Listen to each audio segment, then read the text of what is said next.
Louis Heathcote, thank you so much for coming on the podcast, mate. I really do appreciate your time. I'm a big fan of not only your Pleasure. Thank you. obvious talent that you have, but also the way you go on off the table as well. I've watched some of your interviews and your interview after Q School, and then the interview after you defeated Ali Carter. You just come across as such a happy, down to earth guy, and I remember thinking, what a top lad you seem to Thank be. you. Cheers. Thank you. No worries. Firstly, commiserations for yesterday. 5-4 loss to Jack at the German Masters. I thought you had him at the end there, mate. I know, it's just, you know what? It's the story of my season so far. 3-1 up against Judd at the start of the season. I should have won that. I missed plumbing the balls against Michael Holt a couple of tournaments ago, and then I missed Chancellor decided there yesterday. It's just like one ball seems to be the difference of a good season to a mediocre season so far. I've not been far away, but yeah, it is what it is. Hopefully, them 5-4 losses will become 5-4 wins soon. Yeah, definitely. What do you find with the crowd not being there? I've spoke to other players who have said that, some people they like it, some people dislike it. How do you find it? Does it bother you? Does the crowd not? They're not really interested. It don't really bother me too much Yeah. when I'm playing, because no one really watched me anyway. So it works. I always had like a couple of people that come and watch me play in my tournaments and stuff, like my friends. So I'm missing their support. If you're struggling or you need to find something, they'll give you something from the crowd just to go off. Yeah. Um, so I'm missing that, but it don't really matter. Don't really make much difference to me. I miss the atmosphere around tournaments. You go into different places. My first season on the tour was unreal. Getting to go to like Belfast, Cardiff, Yeah. China, and just like the aura around the events. Packed out in the arena and stuff like that. It just gives off such a good atmosphere. Mm. So that's what I'm missing the most. Being all around all the players and like all the crowd Yeah, and just kind of buzz. all the players, Your all the friends. people that are just there just for snooker, and everyone's there for that to appreciate the snooker players and that watch the top players. So everyone's there for the same sort of reason, and it's good to be part of that. And Yeah. it's definitely missing that at the minute. So Q School, not long ago, 2019, you came from 3-0 down to beat Si Jiahui 4-3 in the final of an event to claim your Pro Tour card for 2 years. To say that you were happy would be an understatement. Now, it's such a monumental moment for any sports star's life to go from amateur to professional, kind of in their chosen sport, as not many people get a chance to do that. Yeah, it was amazing. That was in the second event. I think in the first event, I played him in like the fourth round. The guy that I beat to qualify, and he beat me 4-0 in about half an hour. I barely got a shot, and then 3-0 down again to get on the tour. I needed a snooker at 3-0 Yeah, and 3-1 as well. So yeah, I think it took a while to sink in yeah, what had actually happened, and the way that I got on as well. yeah. So, going back, Louis, where did it start for you, mate? How old were you when you first picked up a cue? Um, I was quite young. I remember how I started playing pool was I went to Florida with my family, and I was quite young and I was quite scared of the rides, the big rides and stuff. So I didn't really go on anything. And my mum and dad wanted to have a drink at night and stuff, so they just kept giving me $1 to go play pool just to get rid of me for a little bit, so they could have a bit of peace and quiet. So I literally just played pool for the whole holiday. I got back and my dad did like an alarm for Ram, the owner of 147, and he gave him like a free membership or something like that. And he took me down for a game of pool, and I loved it. And just kept going it on every Saturday, and then got in the Leicester team, and eventually the England team. And then as I got to about 13, I started playing snooker. So Yeah. Was it natural ability straight away? Because watching you play, you seem to have a very snooker-esque cue in action. You're very, it's as if you haven't had much training at all, but it just seems to come extremely natural to you. Is that the case, or did you have to practice here and work on your action? yeah, I think I was very natural. Don't get me wrong, but that can only take you so far as a kid. You need to practice and have a bit of coaching and stuff, because Mm. there might be stuff you're doing wrong without even knowing, or picking up bad habits. Even like the most naturally gifted players can pick up bad habits and stuff. So Steve Morris, Renty, a good lad from the club, he used to coach me as a kid. I used to have a lesson like every Wednesday or something, and then I'd go down there after school every Saturday. I'd do 6 hours on Saturday, 6 hours on a Sunday. Nice. But yeah, I am quite a natural player. I've not tried to change much in my cue action over the years. I just sort of hit the ball when I'm ready and just try and do the foundations properly, and then sort of when I'm on the shot, I'll just play how I feel, sort of thing. Were you good at school, or was it an education in the pool hall, as most young lads are, especially if they're talented at pool or snooker? I finished school. I went college. Probably wasn't the best student in the world. I was a little bit of a little naughty kid at school for the first couple of years. I remember I had a parents' evening with my mum, and she got upset. I think it was in year 9, year 8. She got upset. It didn't go to plan. And after that, I thought, right, I've got to knuckle down now. So the last couple of years, I got my head down and got all my GCSEs. I went to college as well. I did carpentry at college. But yeah, I didn't really go to that. My mum used to drop me off at the front door, and I'd walk through the front and walk out the back. I'd get a book from the library or something, and then I'd say, right, Mum, I've got a book here. Look at this book. Yeah. So I'd get a book, or my mate would pick me up and we'd go for a game of golf or something, or when the club opened, I'd do half a day, and then when it got to lunch, I'd go down to the club and practice for the rest of the day. So speaking of that, like you've just mentioned golf there, are you a big fan of golf? Because are you any good? Because you do find that people with kind of the hand-eye coordination, especially snooker players, you see Sean Murphy and Mark Williams and all them, they love a game of golf, quite good as well. Yeah. So do you find yourself able to play golf at a pretty good level? Oh, I love golf. It's probably my favourite sport. When you're in a snooker club all day, like on your own or just one or two people, to get out in the fresh air, just put your phone away for like 5 hours, and just have a chat of it. Everything just goes away. Yeah, I love playing. I can get around. My best round's 82. I've shot that twice. I'm probably about a 14, 15 handicap or so. Yeah. I can get around, but it's funny because this year I said to myself, right, 2021, I'm going to have a lesson every week, join a club properly, play in like a few tournaments, try and get as good as I can. And I've not been able to play yet this year. So I know, full on lockdown. It's been crazy. And so yeah, hopefully when the clubs are open, the courses are back open again, I can join a club and try and have like a lesson every week or two. And it's something that I really would like to get to, like a single figure handicap at and stuff like that. So like you say, it would be good as like for yourself, especially when you're indoors practicing all the time, playing snooker all the time, just to have that extra thing where you can go out, get some fresh air, get round the course, especially if you love the game as well. Definitely.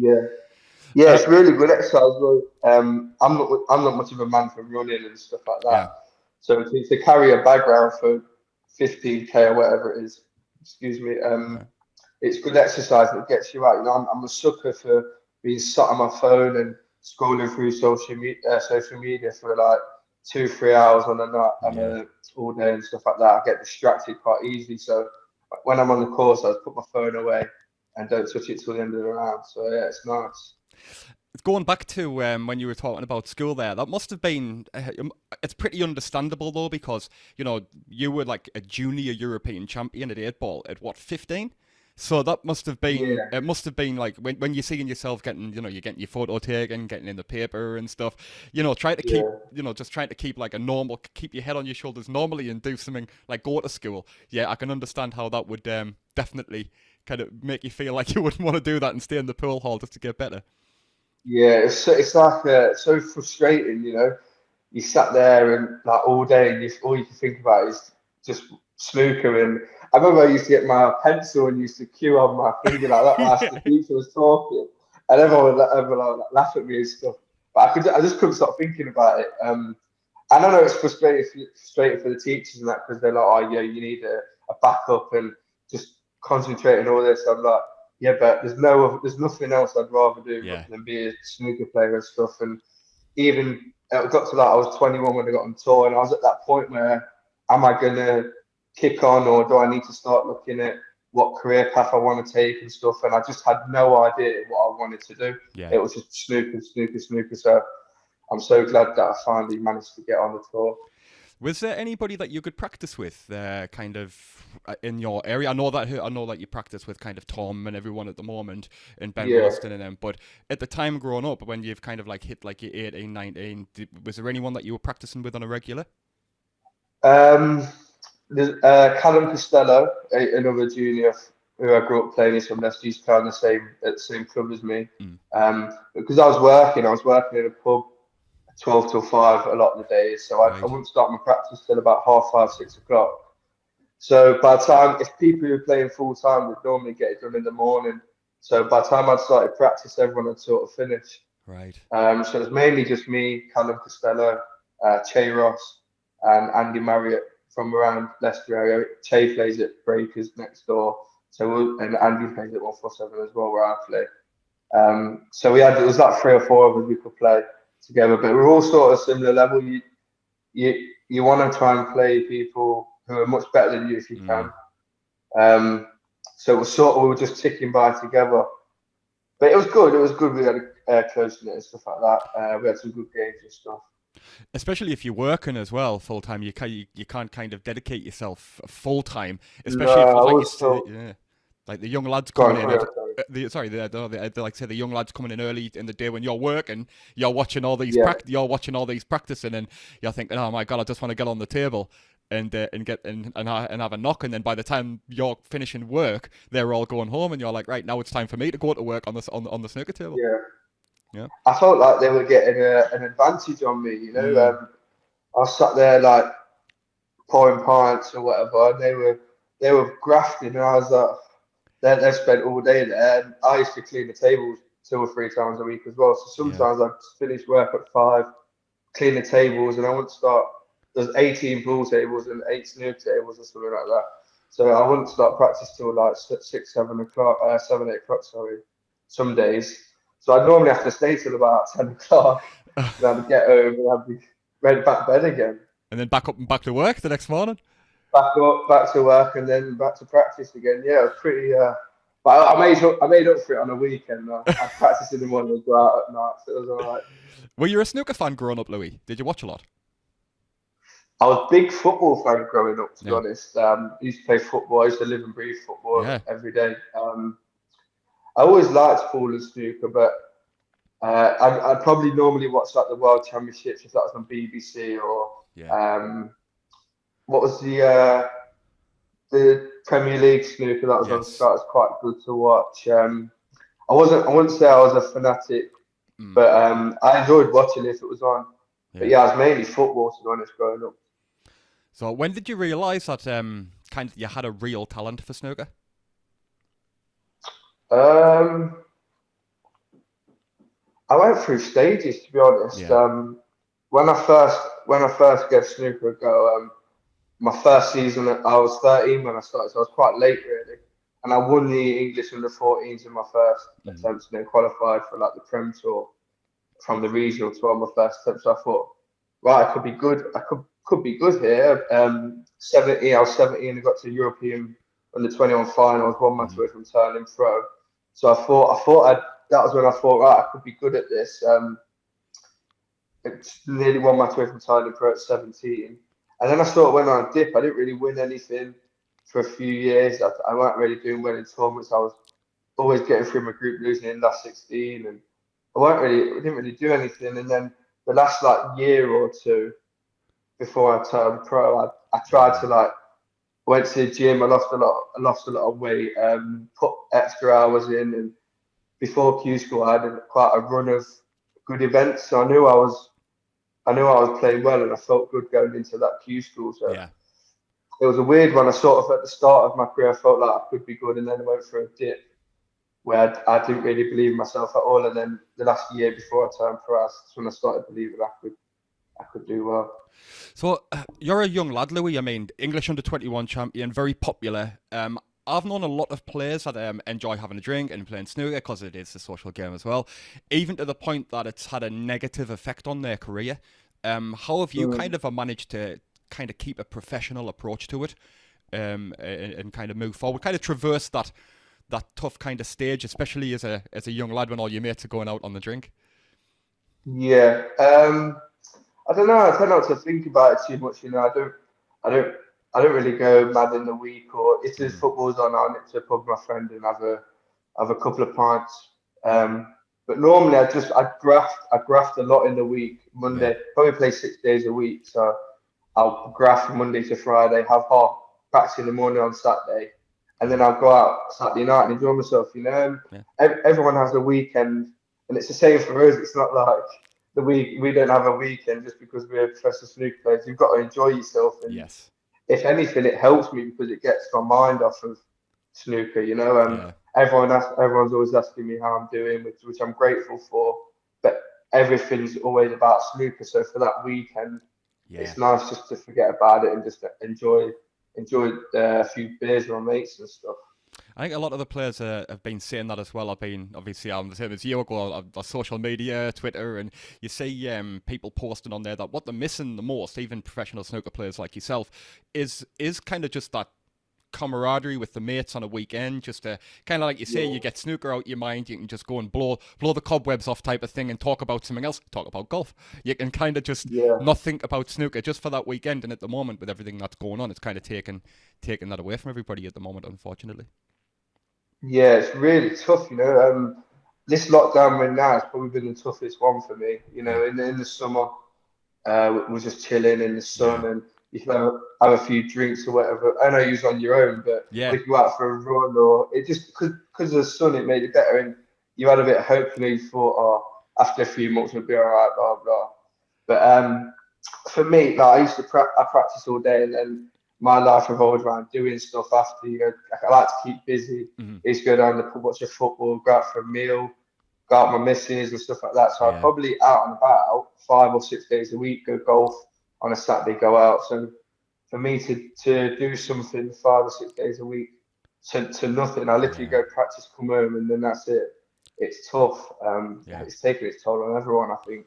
I think the more, like you said, the more active you are as well. If you're just somebody who doesn't mind, just if you finish work and come home and stay in the house, obviously it's still really tough. But if you're someone, like you say, active like yourself, who's out a lot, who's always kind of engaging, going out and doing stuff, then to find yourself locked down, I can understand that can be a lot tougher, definitely. Yeah, it's some people are loving it because that's just their life anyway. They go work and they come home and they've got a kid or whatever like that, and they're not really bothered or they don't do anything. So it's all right for them. But like you said, for the people that go out and stuff like that, it's tough. Yeah. So going into Q School, Louis, you must have felt pretty confident. I mean, but kind of what were your expectations going in? I don't think you ever feel confident going into Q School. You can prepare, but as soon as you get there, you think, oh, I've not done enough or anything like that. To be honest, I owe a lot to my best mate Brandon. At the start of the year before Q School, I was quite overweight. I put some weight back on now, but I was well overweight. And he said, "Right, you need to get your ass to the gym."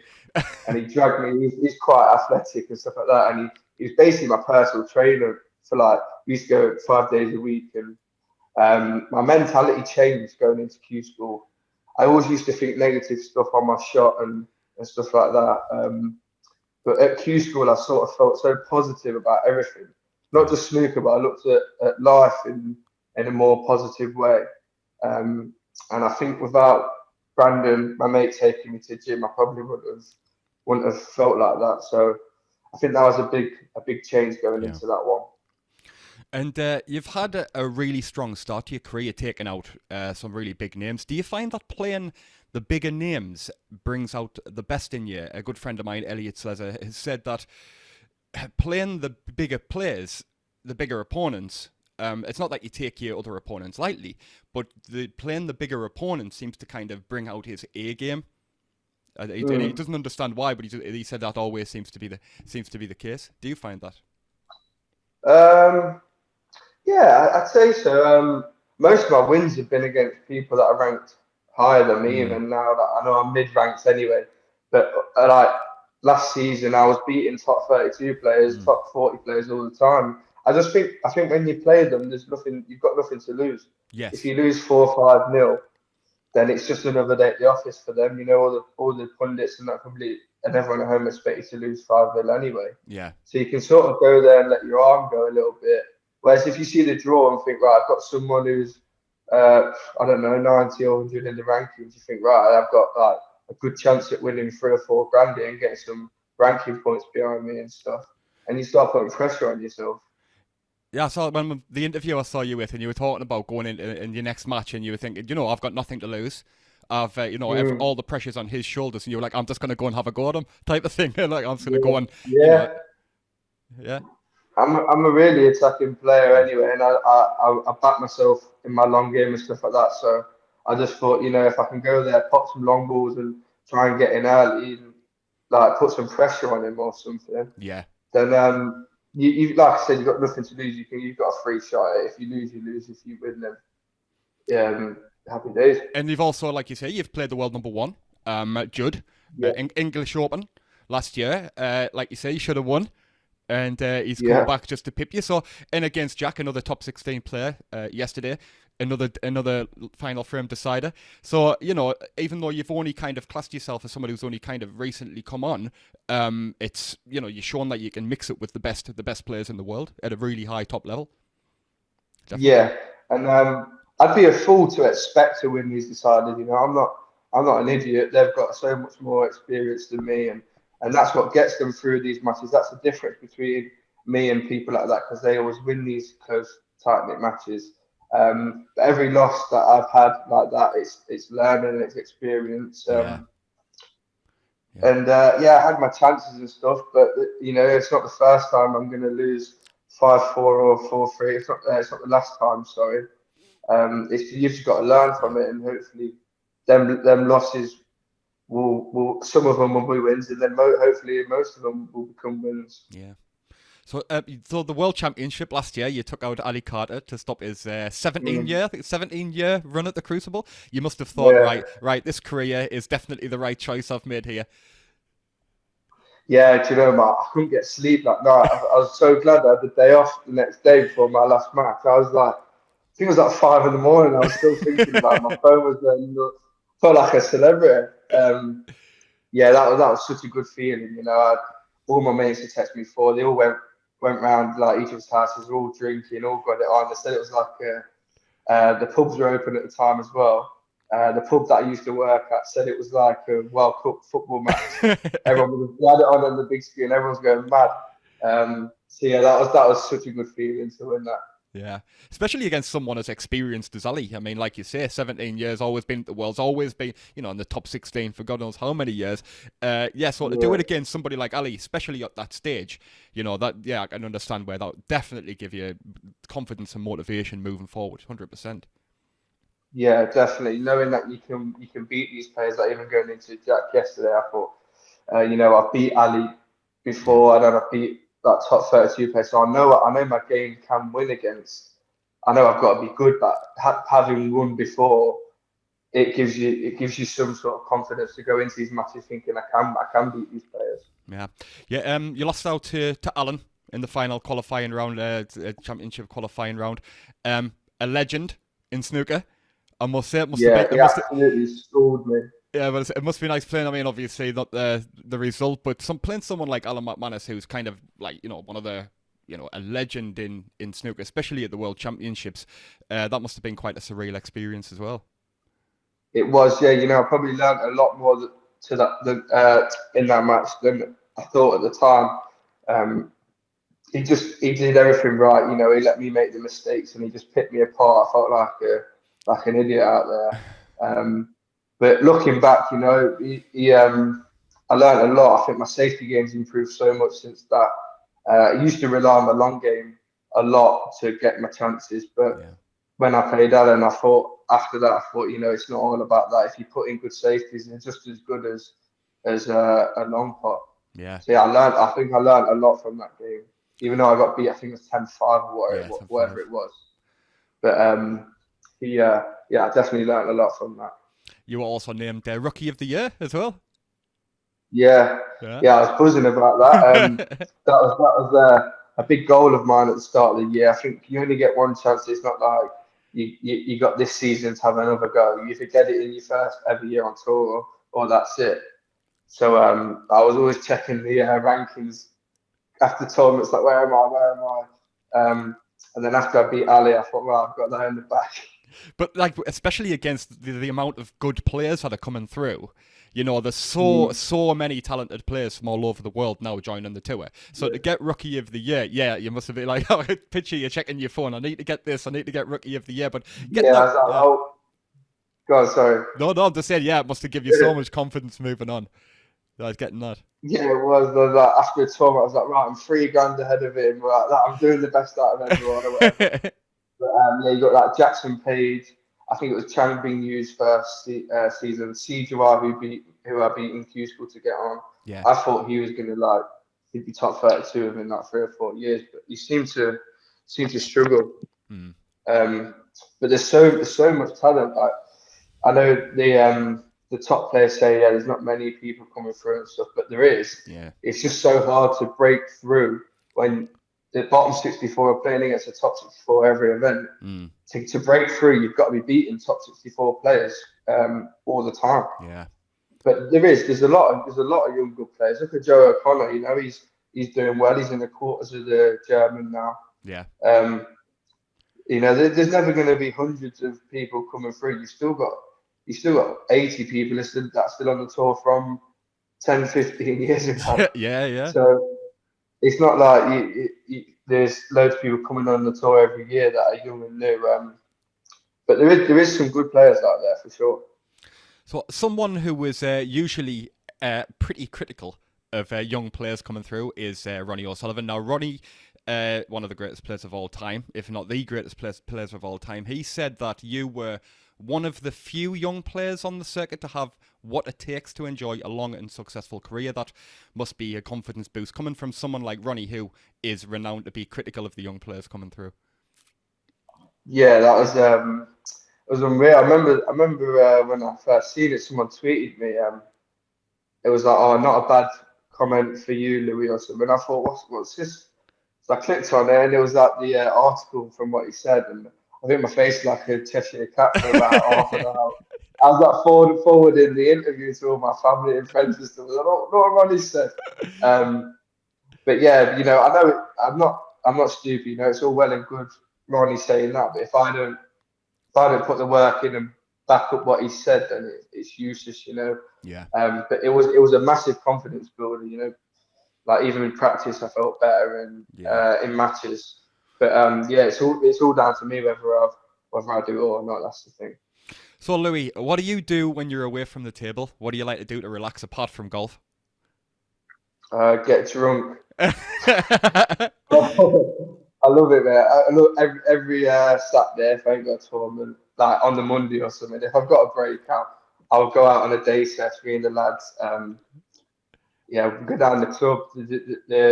My snooker club, they do the best Indian food in Leicester down there. So we have a day set, watch the football, have a game of pool, and then finish it there for a sizzler. I was going to say what foods are you into, but yeah, are you a proper spicy Indian type food, or is it more like a milder one, or do you like a proper throat burner? I didn't used to be. I used to have tikka masala all the time, but I'm like a madras man now, so I would say I like quite a lot of spice. Yeah, I'm getting there. I've got a mate who can drink like foul, and and eat the food, and I'm just like, how do you do that? It's going to burn your throat out, your tongue's going to fall out. I've never been able to do it. Ford is like that though. We ordered some food, and he's like, "It's get me the spiciest thing that we do." And he sit there without a drink and eat it. I'm thinking, flipping out. Yeah, I'm getting there. I know I like a madras, but I don't like it to go over the top because you can't really taste it then, can you? No. What's your favourite drink? What do you like to? What is your favourite tipple? I like a Moretti. Nice. Quite a Moretti. Snake bite and black. I have a few of them. And I'm liking a JD and Coke at the minute. I love a JD. Good. So yeah, I'll like spend most of the day on Moretti or snake bite, and then go on the JDs. Oh, you've got to start with the Moretti, even though that'll hurt, like, because that on draft is pretty powerful stuff, and then then onto the snake bites. Yeah.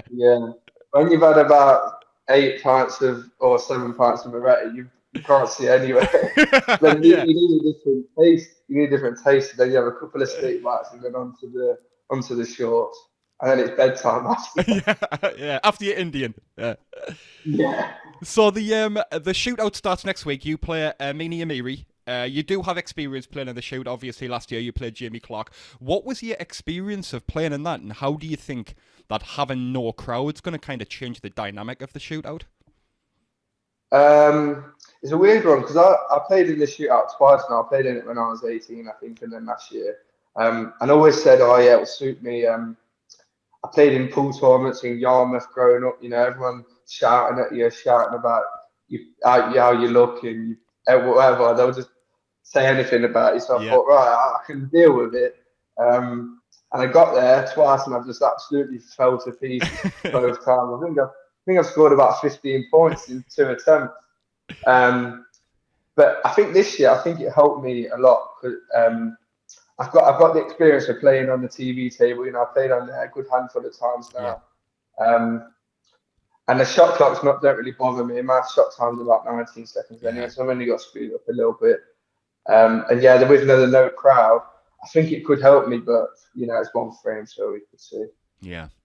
So also, you qualified out of Group A, the Pro Series, against a tough field. You know, you had Sean Murphy was in there, Michael Holt, Alan McManus, Ken Doherty.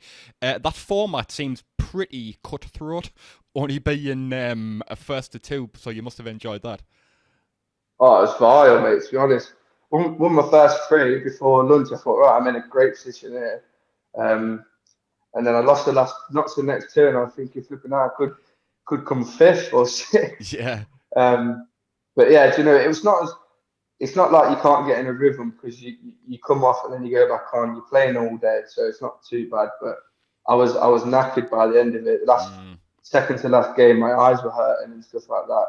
Because of the lights and stuff. But yeah, overall, I played really well to and I think that was quite a tough group to get through. Yes. So yeah, I was buzzing to get through that, and it gives me something extra in March as well because there's not many tournaments left.